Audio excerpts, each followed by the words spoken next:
Indian agents are operating out of Indian consulates to target Sikhs in the West. Reveals the depths of Indian consulate, Indian intelligence nexus, including which raw agents were recently expelled in UK and US and which remain in Western countries. Irish Times ਨੇ ਕਿਹਾ ਵੀ ਇਹ ਮੋਦੀ ਜਦੋਂ ਦਾ ਆਇਆ ਇਹ ਇਸ ਵੇਲੇ ਆਪਣੇ ਵਿਰੋਧੀਆਂ ਦੀ ਆਵਾਜ਼ ਨੂੰ ਬੰਦ ਕਰਨ ਦੇ ਲਈ ਝੂਠੇ ਕਰਪਸ਼ਨ ਕੇਸਿਸ ਔਰ ਦੂਸਰਿਆਂ 'ਚ ਉਲਝਾ ਰਿਹਾ।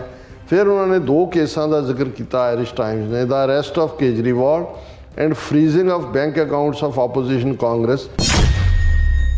ਜੇ ਈਡੀ ਜਾਂ ਦੂਜੇ CBI ਨਿਰਪੱਖ ਹੈ ਤੇ ਇਹ ਕਿਵੇਂ ਹੈ ਕਿ 95% ਕੇਸ ਆਪੋਜੀਸ਼ਨ ਦੇ ਹੀ ਆ ਔਰ ਹੋ ਇਹ ਰਿਹਾ ਕਿ 35 ਤੋਂ ਜ਼ਿਆਦਾ ਇਸ ਕਿਸਮ ਦੇ ਡਾਕੂ ਔਰ ਕਤਲ ਔਰ ਦੂਸਰੇ ਕੇਸਾਂ ਦੇ ਲੋਕ ਜਿਨ੍ਹਾਂ ਨੇ BJP ਜੁਆਇਨ ਕੀਤੀ ਉਹਨਾਂ ਦੇ ਕੇਸ ਡ੍ਰੌਪ ਕੀਤੇ ਗਏ। ਉਹਨਾਂ ਕਿਹਾ ਜੀ ਇਹ ਮੋਦੀ ਤੁਸੀਂ ਕ੍ਰਿਟਿਸਾਈਜ਼ ਕਰ ਰਹੇ ਹੋ, ਉਹ ਇੰਡੀਆ ਲੈਵਲ ਦਾ ਲੀਡਰ ਥੋੜ੍ਹੀ ਹੈ, ਗਲੋਬਲ। ਉਹ ਇੰਨਾ ਵੱਡਾ ਅਨਟਾਰਨਿਸ਼ਡ, ਉਹਦੇ ਤੇ ਕੋਈ ਧੱਬਾ ਨਹੀਂ, ਕੋਈ ਦੂਜਾ ਨਹੀਂ। ਉਹ 12 ਸਾਲ ਇਸ ਮੋਦੀ ਨੂੰ ਤਾਂ UK ਕੈਨੇਡਾ ਔਰ ਅਮਰੀਕਾ ਨੇ ਵੜ ਨਹੀਂ ਦਿੱਤਾ। ਇੰਨਾ ਵੱਡਾ ਮਰਡਰਰ ਹੈ ਜਿਹਨੇ ਹਜ਼ਾਰਾਂ ਮੁਸਲਮਾਨਾਂ ਦੀ ਨਸਲਕੁਸ਼ੀ ਕੀਤੀ ਗੁਜਰਾਤ ਦੇ ਵਿੱਚ।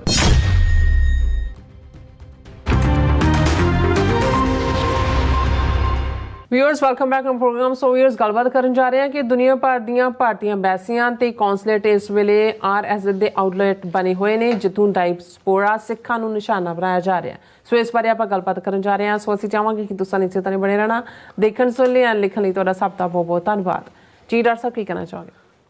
ਦੇਖੋ ਤੁਸੀਂ ਵੈਸੇ ਸ਼ੁਰੂਆਤ ਦੇ ਵਿੱਚ ਇਹ ਜਾਣਕਾਰੀ ਦਿੱਤੀ ਵੀ ਹੈ, ਮੈਂ ਦੱਸਦੇ ਹਾਂ ਕਿ ਸਾਡਾ ਫੇਸਬੁੱਕ ਪੇਜ ਰਿਮੂਵ ਕਰ ਦਿੱਤਾ ਗਿਆ। ਇੱਕ ਤਾਂ ਬੈਂਡ ਹੁੰਦਾ ਜਾਂ ਦੂਜਾ ਔਰ ਕਿੰਨਾ ਹੀ 365 ਕੇ ਸਾਲ 2 ਸਾਲ ਦੇ ਲਈ ਉਹਨਾਂ ਨੇ ਉਹਨੂੰ ਜਿਹੜਾ ਉਹ ਕੀਤਾ ਔਰ ਬਿਲਕੁਲ ਰਿਮੂਵ ਕਰਤਾ। ਇਸ ਲਈ ਜਿਹੜੇ ਕੋਈ ਰੀਚ ਆਊਟ ਕਰਨਾ ਚਾਹੁੰਦੇ ਨੇ ਔਰ ਸਾਨੂੰ ਆਸਟ੍ਰੇਲੀਆ ਤੋਂ ਵੀ UK ਤੋਂ ਵੀ ਔਰ ਜਰਮਨੀ ਤੋਂ ਵੀ ਮੈਸੇਜ ਨੇ ਕਿ ਜੀ ਅਸੀਂ ਦੇਖ ਨਹੀਂ ਪਾ ਰਹੇ।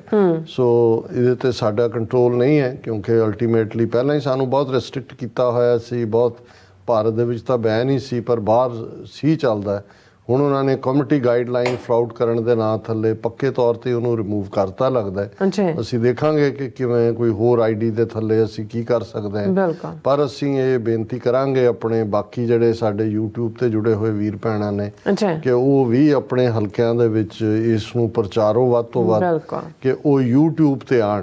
ਠੀਕ ਹੈ, YouTube ਤੇ ਲੰਮਾ ਮੈਸੇਜ ਨਹੀਂ ਲਿਖਿਆ ਜਾ ਸਕਦਾ ਪਰ ਘੱਟੋ ਘੱਟ ਉਹ ਲਾਈਵ ਇਹਨੂੰ ਦੇਖ ਵੀ ਸਕਦੇ ਨੇ ਔਰ ਸਾਡੇ ਤੱਕ ਇਨਪੁਟ ਵੀ ਪਹੁੰਚੇਗੀ। ਔਰ ਇਸ ਤੋਂ ਇਲਾਵਾ SOS@tv84.tv ਦੇ ਉੱਤੇ ਸਾਨੂੰ ਤੁਸੀਂ ਲਿਖਤ ਵੀ ਲਿਖੋ ਔਰ ਅਸੀਂ ਕਿਉਂਕਿ ਅੱਗੇ ਫੇਸਬੁੱਕ ਤੇ ਲੰਬੇ ਮੈਸੇਜ ਵੀ ਸੀ ਜਿਹੜੇ ਅਸੀਂ ਸ਼ੇਅਰ ਕਰਦੇ ਸੀ। ਹੁਣ ਤੁਹਾਡੀਆਂ ਜਦੋਂ ਲਿਖਤਾਂ ਆਉਣਗੀਆਂ ਅਸੀਂ ਇੱਕ ਸੈਗਮੈਂਟ ਪੱਕੇ ਤੌਰ ਦੇ ਉੱਤੇ ਹੀ ਜਿਹੜਾ ਹੈ ਉਹਨਾਂ ਨੂੰ ਵਿਚਾਰਨ ਦਾ ਜਾਂ ਡਿਸਕਸ ਕਰਨ ਦਾ ਰੱਖ ਲਾਂਗੇ। ਹੁਣ ਕਿਉਂਕਿ ਅਸੀਂ ਪ੍ਰੀਵੀਅਸ ਟੌਪਿਕਸ ਵੀ ਇਸ ਲਾਈਨ ਦੇ ਉੱਤੇ ਹੀ ਸੀ ਕਿ ਭਾਈ ਕਿਵੇਂ ਇੰਡੀਆ ਜਿਹੜਾ ਟਰਾਂਸਨੈਸ਼ਨਲ ਰਿਪਰੈਸ਼ਨ ਕ੍ਰਾਈਮ ਦੇ ਲਈ with the hands in the cookie jar ਫੜਿਆ ਗਿਆ।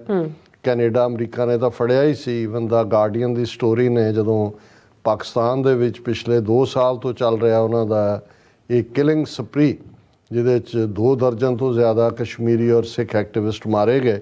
ਔਰ ਲੇਟੈਸਟ ਅਸੀਂ ਜ਼ਿਕਰ ਕੀਤਾ ਹੈ ਕਿ ਸਰਫਰਾਜ਼ ਜਿਸ ਦੇ ਉੱਤੇ ਇਲਜ਼ਾਮ ਸੀ ਕਿ ਜੀ ਇਹਨੇ ਸਰਬਜੀਤ ਸਿੰਘ ਨੂੰ ਜੇਲ੍ਹ 'ਚ ਮਾਰਿਆ, ਜਿਹੜਾ ਸਰਬਜੀਤ ਸਿੰਘ ਕਈ ਬੰਬ ਧਮਾਕਿਆਂ ਲਈ ਜਿਹਦੇ 'ਚ ਕਈ ਲੋਕ ਮਾਰੇ ਗਏ ਸੀ, ਜ਼ਿੰਮੇਵਾਰ ਸੀ, ਉਹਨੂੰ ਫਾਂਸੀ ਦੀ ਸਜ਼ਾ ਹੋਈ ਸੀ। ਮੁਸ਼ਰਫ ਨੇ ਉਹਨੂੰ ਬਦਲ ਕੇ ਰੋਕ ਲਾ ਦਿੱਤੀ ਸੀ, ਫਾਂਸੀ ਦਿੱਤੀ ਨਹੀਂ ਸੀ ਗਈ। ਸੋ ਜੇਲ੍ਹ 'ਚ ਕਈ ਵਾਰ ਕੈਦੀ ਵੀ ਆਪਸ 'ਚ ਲੜਦੇ ਨੇ। ਹਾਲਾਂਕਿ ਸਰਬਜੀਤ ਸਿੰਘ ਕਿਵੇਂ ਮਰਿਆ ਕਿਵੇਂ ਨਹੀਂ ਹੈ, ਲੇਕਿਨ ਉਹਨੂੰ ਅੱਜ ਪਿਛਲੇ ਕੱਲ੍ਹ ਜਿਹੜਾ ਉਹਦੇ ਘਰ 'ਚ ਜਾ ਕੇ ਸਰਫਰਾਜ਼ ਨੂੰ ਜਿਹੜਾ ਜਿਹਦੇ 'ਤੇ ਬਾਕੀ ਕੇਸ ਸੀ ਉਹਨਾਂ 'ਚੋਂ ਬਰੀ ਹੋ ਗਿਆ। ਇਸ ਕੇਸ 'ਚ ਵੀ ਕੋਈ ਸਬੂਤ ਨਹੀਂ ਸੀ। ਸੋ ਇਸ ਤੋਂ ਇਹ ਅੰਦਾਜ਼ਾ ਹੁੰਦਾ ਹੈ ਕਿ ਬਈ ਇਹ ਕਿਸ ਹੱਦ ਤੱਕ ਇਹ ਆਪਣਾ ਔਰ ਜਿਵੇਂ Indian prime minister, foreign minister, defence minister ਨੇ ਇਸ ਨੂੰ ਓਨ ਕੀਤਾ, ਇਹ ਲਗਾਤਾਰਤਾ ਦੇ ਨਾਲ ਚੱਲ ਹੀ ਰਿਹਾ। ਔਰ ਇਕੱਲਾ ਇਹੀ ਨਹੀਂ, ਜਦੋਂ ਅਸੀਂ ਇਹ ਕਹਿੰਦੇ ਹਾਂ ਕਿ ਇੰਡੀਅਨ ਐਮਬੈਸੀਆਂ ਔਰ ਕੌਂਸਲੇਟ ਜਿਹੜੇ ਨੇ ਇਹ RSS BJP ਦੇ ਦਫ਼ਤਰ ਨੇ, ਹੈੱਡਕੁਆਰਟਰ ਨੇ ਔਰ ਇੱਥੋਂ ਹੀ ਪ੍ਰੋਗਰਾਮ ਉਲੀਕੇ ਜਾਂਦੇ ਨੇ ਕਿਉਂਕਿ ਰਾਹ ਦੇ ਡੈਸਕ ਲੱਗੇ ਹੋਏ ਨੇ। ਔਰ ਉਹ ਜਿਹੜੀ ਟਾਰਗੇਟ ਕਿਲਿੰਗਸ ਹੈ ਸਿੱਖਾਂ ਦੀ, ਇਹੀ ਕਾਰਨ ਸੀ ਕਿ ਜਦੋਂ ਜਸਟਿਨ ਟਰੂਡੋ ਨੇ 22 ਸਤੰਬਰ ਨੂੰ ਇਨਕਸ਼ਾਫ ਕੀਤਾ ਕਿ ਹਰਦੀਪ ਸਿੰਘ ਨਿੱਜਰ ਦੇ ਮਰਡਰ ਲਈ ਇੰਡੀਅਨ ਸਟੇਟ ਜ਼ਿੰਮੇਵਾਰ ਹੈ। ਸੋ ਪਹਿਲਾ ਕੰਮ ਉਹਨਾਂ ਨੇ ਕੀਤਾ ਕਿ ਰਾਹ ਦਾ ਜਿਹੜਾ ਉੱਥੇ ਇੰਚਾਰਜ ਸੀ ਉਹਨੂੰ ਬਾਹਰ ਕੱਢਿਆ ਮੁਲਕ ਚੋਂ। ਅਮਰੀਕਾ ਨੇ ਵੀ ਜਿਹੜਾ ਮਲਕ ਨਾਂ ਦਾ ਬੰਦਾ ਸੈਨ ਫਰਾਂਸਿਸਕੋ ਸੀ ਉਹਨੂੰ ਬਾਹਰ ਕੱਢਿਆ, UK ਨੇ ਵੀ ਬਾਹਰ ਕੱਢਿਆ।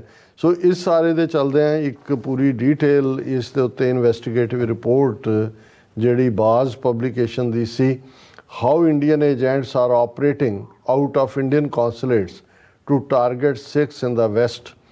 A Baaz investigation reveals the depths of Indian consulate, Indian intelligence nexus, including which raw agents were recently expelled in UK and US and which remain in Western countries. So ਇਹ ਲੰਬਾ ਚੌੜਾ article ਹੈ, ਇਹ ਤਾਂ ਮੈਂ discuss ਨਹੀਂ ਕਰ ਪਾਵਾਂਗਾ, ਪਰ ਇਹ ਤਾਂ ਕਿਉਂਕਿ ਹੁਣ ਨੋਨ ਹੀ ਹੈ ਜਦੋਂ ਰਾਹ ਦੇ ਆਪਰੇਟਿਵਸ ਨੂੰ ਇੱਥੋਂ ਕੱਢਿਆ ਕਿ ਵੀ ਟਾਰਗੇਟ ਕਿਲਿੰਗਸ ਲਈ ਇਹ ਜ਼ਿੰਮੇਵਾਰ ਨੇ। ਪਰ ਪੋਲੀਟੀਕਲੀ ਵੀ ਜਿਹੜੇ ਇੰਡੀਆ ਦੇ ਐਜ਼ ਏ ਨੇਸ਼ਨ ਇੰਟਰਸਟ ਨੂੰ ਰਿਪਰੈਜ਼ੈਂਟ ਕਰਦੇ ਨੇ ਐਂਬੈਸਡਰ ਦਾ ਜਾਂ ਕੌਂਸੂਲੇਟ ਦਾ, ਤਾਂ ਇਹੀ ਮਤਲਬ ਹੁੰਦਾ ਉਹ ਇਨਫੈਕਟ ਇੰਡੀਆ ਦੇ ਰਿਪਰੈਜ਼ੈਂਟੇਟਿਵ ਨਹੀਂ ਨੇ ਇਸ ਵੇਲੇ, ਉਹ BJP ਔਰ RSS ਦੇ ਰਿਪਰੈਜ਼ੈਂਟੇਟਿਵ ਬਣ ਕੇ ਬਿਹੇਵ ਕਰ ਰਹੇ ਨੇ। ਔਰ ਉਹਦੀ ਲੇਟੈਸਟ ਉਦਾਹਰਣ ਹੈ ਆਇਰਲੈਂਡ ਦਾ ਇੱਕ ਨਿਊਜ਼ਪੇਪਰ ਹੈ ਦਾ ਆਇਰਿਸ਼ ਟਾਈਮ। ਉਹਨੇ ਪਿਛਲੇ ਦਿਨਾਂ 'ਚ ਇੱਕ ਐਡੀਟੋਰੀਅਲ ਲਿਖਿਆ ਔਰ ਉਹਨਾਂ ਨੇ ਇਹ ਕਿਹਾ ਕਿ ਵੀ ਆਇਰਿਸ਼ ਟਾਈਮਸ ਨੇ ਪ੍ਰਾਈਮ ਮਿਨਿਸਟਰ ਮੋਦੀ ਬਾਰੇ ਕਿਹਾ ਕਿ Mr. Modi has leaned heavily on a widespread crackdown on free speech and opposition parties, with hundreds of politically targeted corruption cases and tax cases filed against those opposition MPs and leaders, adding India's democratic credentials have been severely tarnished. ਉਹਨੇ Irish Times ਨੇ ਕਿਹਾ ਵੀ ਇਹ ਮੋਦੀ ਜਦੋਂ ਦਾ ਆਇਆ ਇਹ ਇਸ ਵੇਲੇ ਆਪਣੇ ਵਿਰੋਧੀਆਂ ਦੀ ਆਵਾਜ਼ ਨੂੰ ਬੰਦ ਕਰਨ ਦੇ ਲਈ ਝੂਠੇ ਕਰਪਸ਼ਨ ਕੇਸਿਸ ਔਰ ਦੂਸਰਿਆਂ 'ਚ ਉਲਝਾ ਰਿਹਾ। ਫਿਰ ਉਹਨਾਂ ਨੇ 2 ਕੇਸਾਂ ਦਾ ਜ਼ਿਕਰ ਕੀਤਾ ਆਇਰਿਸ਼ ਟਾਈਮਸ ਨੇ, the arrest of Kejriwal and freezing of bank accounts of opposition Congress. ਔਰ ਉਹਨੇ ਲਿਖਿਆ ਦਾ BJP denies any role with Modi insisting the federal agency conducting most of the investigations, the enforcement directorate is independent, yet 95% of its political cases have been filed against the opposition. ਜੇ ED ਜਾਂ ਦੂਜੇ CBI ਨਿਰਪੱਖ ਹੈ ਤੇ ਇਹ ਕਿਵੇਂ ਹੈ ਕਿ 95% ਕੇਸ ਆਪੋਜੀਸ਼ਨ ਦੇ ਹੀ ਆ। ਔਰ ਹੋ ਇਹ ਰਿਹਾ ਕਿ 35 ਤੋਂ ਜ਼ਿਆਦਾ ਇਸ ਕਿਸਮ ਦੇ ਡਾਕੂ ਔਰ ਕਤਲ ਔਰ ਦੂਸਰੇ ਕੇਸਾਂ ਦੇ ਲੋਕ ਜਿਨ੍ਹਾਂ ਨੇ BJP ਜੁਆਇਨ ਕੀਤੀ ਉਹਨਾਂ ਦੇ ਕੇਸ ਡ੍ਰੌਪ ਕੀਤੇ ਗਏ। ਹੁਣ ਜਿਹੜਾ ਆਇਰਲੈਂਡ ਦਾ ਇੱਕ ਨਿਊਜ਼ਪੇਪਰ ਹੈ ਉਹਨਾਂ ਨੇ ਆਪਣਾ ਲਿਖਿਆ, ਪਰ ਤੁਸੀਂ ਇੱਕ ਤਾਂ ਸੈਂਸਿਟੀਵਿਟੀ ਦੇਖੋ ਇੰਡੀਅਨ ਐਂਬੈਸਡਰਸ ਕਿਵੇਂ BJP ਨੂੰ ਡਿਫੈਂਡ ਕਰਦੇ ਨੇ ਕਿ ਜਿਹੜਾ ਇੰਡੀਆ ਦਾ ਆਇਰਲੈਂਡ ਦੇ ਵਿੱਚ ਐਂਬੈਸਡਰ ਹੈ ਅਖਿਲੇਸ਼ ਮਿਸ਼ਰਾ, ਹਾਲਾਂਕਿ ਸੀਜ਼ਨ ਡਿਪਲੋਮੈਟ ਹੈ, ਉਹਨੇ ਫੌਰਨ ਜਿਹੜਾ ਆਇਰਿਸ਼ ਨਿਊਜ਼ਪੇਪਰ ਨੂੰ ਲੈਟਰ ਲਿਖਿਆ ਔਰ ਉਹਦੇ 'ਚ ਉਹਨੇ ਇਹ ਕਿਹਾ ਕਿ ਵੀ ਇਹ ਜਿਹੜਾ ਇਹ ਤੁਸੀਂ ਹੈ ਇਹ ਕ੍ਰਿਟੀਸਾਈਜ਼ ਕੀਤਾ, ਤੁਸੀਂ you are which also criticized Congress as a rule by a single dynastic party। ਕਿ ਜੀ ਇਹ ਤਾਂ ਮੋਦੀ ਬਹੁਤ ਪੋਪੂਲਰ ਹੈ ਕਿਉਂਕਿ ਆਮ ਲੋਕਾਂ 'ਚੋਂ ਉੱਠ ਕੇ ਆਇਆ। ਕਾਂਗਰਸ ਤਾਂ ਇੱਕ ਡਾਇਨੈਸਟਿਕ ਪਾਰਟੀ ਸੀ, ਉੱਥੇ ਤਾਂ ਟੱਬਰ ਦਾ ਰੂਲ ਸੀ। ਔਰ ਇਹ ਸਾਰੇ ਦੇ ਉੱਤੇ ਜਿਹੜਾ ਉਹਦਾ ਐਂਬੈਸਡਰ ਅਖਿਲੇਸ਼ ਹੈਜ਼ ਰੀਜੁਆਇੰਡ ਉਹਨੇ ਦਿੱਤਾ ਆਇਰਿਸ਼ ਟਾਈਮਸ ਨੂੰ। ਉਹਦੇ 'ਚ ਉਹਨੇ ਕਿਹਾ ਕਿ casting aspersion on prime minister of India, Indian democracy, law enforcement institutions and Hindu majority of people. ਹੁਣ ਉਹਦੇ 'ਚ ਕਹਿੰਦਾ ਕੀ ਹੈ, ਦਾ ਇੰਡੀਅਨ ਪ੍ਰਾਈਮ ਮਿਨਿਸਟਰ ਇਹ ਐਂਬੈਸਡਰ ਦਾ ਲੈਟਰ ਹੈ to the Irish Times editor, ਔਰ ਉਹਦੇ 'ਚ ਇਵੇਂ ਲੱਗਦਾ ਵੀ ਇਹ BJP ਦਾ ਲੀਡਰ ਲਿਖ ਰਿਹਾ, ਉਹ ਇੰਡੀਆ ਦਾ, ਉਹ ਆਪਣਾ ਕਾਂਗਰਸ ਨੂੰ ਔਰ ਪ੍ਰੀਵੀਅਸ ਹਕੂਮਤਾਂ ਨੂੰ ਕੰਡੈਮ ਕਰ ਰਿਹਾ। The Indian prime minister Modi enjoys unprecedented popularity and profile not only in India but globally because of his impeccable personal character and integrity and thought leadership on innovative, inclusive governments and sustainable development। उन्होंने कहा जी ये मोदी तुसी criticise कर रहे हो, वो India level का leader थोड़ी है, ग्लोबल, वो इना वड्डा अनटार्निश्ड, ਉਹਦੇ ਤੇ ਕੋਈ ਧੱਬਾ ਨਹੀਂ, ਕੋਈ ਦੂਜਾ ਨਹੀਂ। ਉਹ 12 ਸਾਲ ਇਸ ਮੋਦੀ ਨੂੰ ਤਾਂ UK, ਕੈਨੇਡਾ ਔਰ ਅਮਰੀਕਾ ਨੇ ਵੜ ਨਹੀਂ ਦਿੱਤਾ। ਇੰਨਾ ਵੱਡਾ ਮਰਡਰਰ ਹੈ ਜਿਹਨੇ ਹਜ਼ਾਰਾਂ ਮੁਸਲਮਾਨਾਂ ਦੀ ਨਸਲਕੁਸ਼ੀ ਕੀਤੀ ਗੁਜਰਾਤ ਦੇ ਵਿੱਚ। ਫਿਰ ਉਹਨੇ ਕਿਹਾ ਜੀ ਇਹ ਜਿਹੜਾ as he does not belong to any elite political family, his personal life inspires millions of ordinary people in India and other developing countries. ਕਿ ਜੀ ਉਹ ਲੱਖਾਂ ਲੋਕਾਂ ਨੂੰ ਉਹਨੇ ਇਨਸਪਾਇਰ ਕੀਤਾ। ਉਹ ਕਿਉਂਕਿ ਜਿਹੜਾ ਉਹ ਕਿਸੇ ਉੱਚੀ ਫੈਮਿਲੀ ਨੂੰ ਬਿਲੋਂਗ ਨਹੀਂ ਕਰਦਾ, ਨਹਿਰੂ ਔਰ ਦੂਜਿਆਂ ਨੂੰ ਕ੍ਰਿਟਿਸਿਜ਼ਮ ਕੀਤਾ ਔਰ ਇਸ ਦੇ ਉੱਤੇ ਪੂਰਾ ਲੰਬਾ ਚੌੜਾ ਉਹਨੇ ਜਿਹੜਾ ਆਪਣਾ ਉਹਨੂੰ ਡਿਫੈਂਡ ਕੀਤਾ ਮੋਦੀ ਨੂੰ। ਔਰ ਇਸ ਦੇ ਉੱਤੇ ਈਵਨ ਕਾਂਗਰਸ ਨੇ ਬੜਾ ਸਖਤ ਇਤਰਾਜ਼ ਕਰਦਿਆਂ ਕਿਹਾ ਕਿ ਭਾਈ ਇਹ ਤਾਂ ਬਿਲਕੁਲ ਇੱਕ ਪੇਪਰ ਬਣ ਗਿਆ, ਬੀਜੇਪੀ ਦਾ ਮਾਊਥ ਪੀਸ ਬਣ ਗਿਆ ਔਰ ਇਹ ਕੰਡੈਮਨੇਬਲ ਹੈ। ਔਰ ਇਸ ਦੇ ਉੱਤੇ ਈਵਨ ਰਮੇਸ਼ ਜਿਹੜਾ ਹੈ ਉਹਨਾਂ ਦਾ ਕਾਂਗਰਸ ਦਾ ਸਪੋਕਸਮੈਨ, ਉਹਨੇ ਕਿਹਾ ਕਿ ਵੀ ਇਹ ਸਮਝ ਤੋਂ ਬਾਹਰ ਹੈ ਕਿ ਇਸ ਲੈਵਲ ਦਾ ਬੰਦਾ ਹੈ। Ambassador Akhilesh Mishra's remarks about previous governments of the country drew a tough response from Jai Ram Ramesh of Congress, who said the observations were unprofessional. Mr. Ramesh stated in a subsequent post on X, this ambassador is actually a career diplomat, which makes his comments even more shameful, disgraceful and completely unacceptable.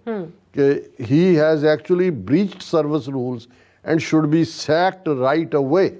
ਕਿ ਵੀ ਇਹਨੂੰ ਇੱਕਦਮ ਕੱਢਣਾ ਕਿਨੇ, ਗੁਣ ਤਾਂ ਮੋਦੀ ਦੇ ਗਾ ਰਿਹਾ ਔਰ ਪ੍ਰੀਵੀਅਸ ਨੂੰ ਗਾਲਾਂ ਕੱਢ ਰਿਹਾ। ਸੋ ਇਹ ਜਦੋਂ ਅਸੀਂ ਇਸ ਸਿਰਲੇਖ ਦੇ ਵਿੱਚ ਕਿਹਾ ਕਿ ਭਾਈ ਇਹ ਜਿਹੜੀਆਂ ਇੰਡੀਅਨ ਐਮਬੈਸੀਆਂ ਔਰ ਕੌਂਸੂਲੇਟ ਨੇ ਇਹ RSS ਦੀਆਂ ਆਊਟਲੈਟਸ ਨੇ ਔਰ ਇੱਥੋਂ ਹੀ ਰਾਹ ਦੇ ਡੈਸਕ ਤੋਂ ਹਰ ਐਮਬੈਸੀ ਕੌਂਸੂਲੇਟ ਸਿੱਖਾਂ ਨੂੰ ਟਾਰਗੇਟ ਕਿਲਿੰਗ ਦਾ ਨਿਸ਼ਾਨਾ ਬਣਾਇਆ ਜਾ ਰਿਹਾ, ਇਸ ਦੇ ਸਬੂਤ ਸਾਹਮਣੇ ਨੇ। ਬਿਲਕੁਲ ਜੀ ਡਾਕਟਰ ਸਾਹਿਬ, ਤੁਹਾਡਾ ਬਹੁਤ ਬਹੁਤ ਸ਼ੁਕਰੀਆ। ਸਵਾਗਤ ਲੈਣੇ ਬ੍ਰੇਕ। ਵਿਊਅਰਸ ਤੁਸੀਂ ਕਿਤੇ ਨਹੀਂ ਜਾਣਾ, ਮਿਲਦੇ ਹਾਂ ਛੋਟੇ ਜਿਹੇ ਬ੍ਰੇਕ ਤੋਂ ਬਾਅਦ।